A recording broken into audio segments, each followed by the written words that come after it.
Ване, се наоѓаме во големата сала на домот на АРАМ во Струмица. Ова е просторијата каде што утре ќе се одржат заедничката владина седница на владите на Република Македонија и на Република Бугарија. Се завршуваат, како што можете да погледнете, последните подготовки пред утрешната заедничка седница.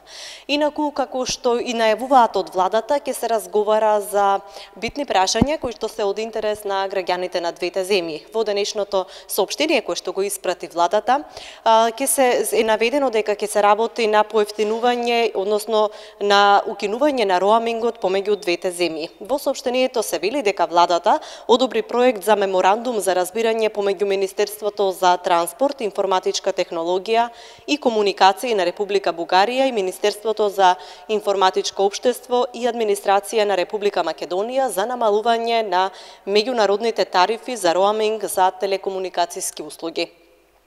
Документот ќе биде потпишан за време на седницата на владите на двете држави утре во Струмица.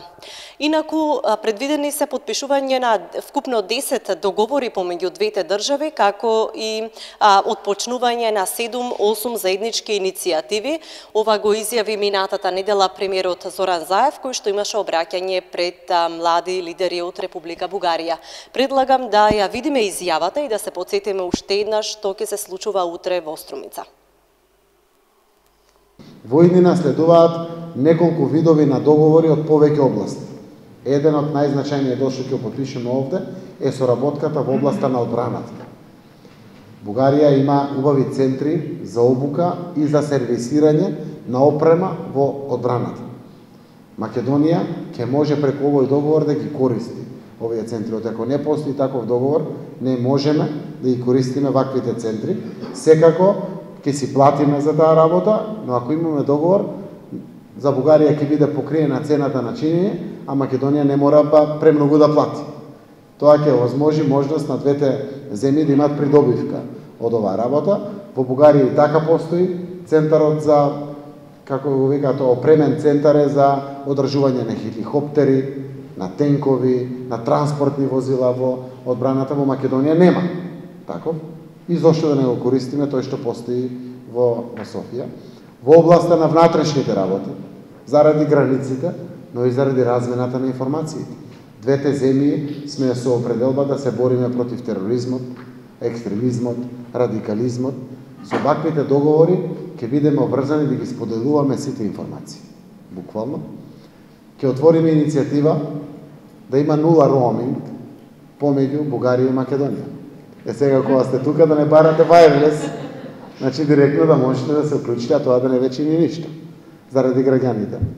Истовремено ќе се обидеме да важат истите правила за домашните граѓани и за нашите соседи од Бугарија и обратно, во делот на користењето на патната мрежа.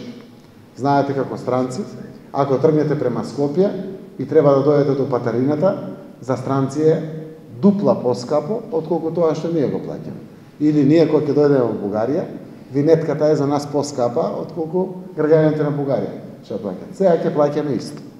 Тоа апсолутно е во интерес на граѓаните. Двете земји може да издржат, да го понесат тој товар, ама граѓаните ќе добијат една, посебно тие што почесто патуваат, да не кажувам за транспортните предпријатија, колку тоа многу значи за самите фирми, ќе биде една придобивка. Значи, се подготвени 10 договори за потпишување идната среда, 4 по стари на 23, кога ќе се држи владата овде во Струмица меѓу Македонија и Бугарија да се потпишат, но и уште 7-8 иницијативи ќе се отворат за да може да ги донесеме како одлуки, да ги задолжиме министрите, да ги подготват правните регулативи и самите договори за во иднина да се потпишат нови договори. Тоа беше изјавата на премиерот Зоран Заев. Како што рековме, утре овде во оваа просторија ќе се случи заедничката седница на владите на Република Македонија и на Република Бугарија. Пред почетокот на владината седница предвидено е положување на свежо цвеќе пред споменикот на починатиот претседател Борис Трајковски овде во градскиот парк во Струмица. Тоа е се засега што имаме да го кажеме за утрешната седница.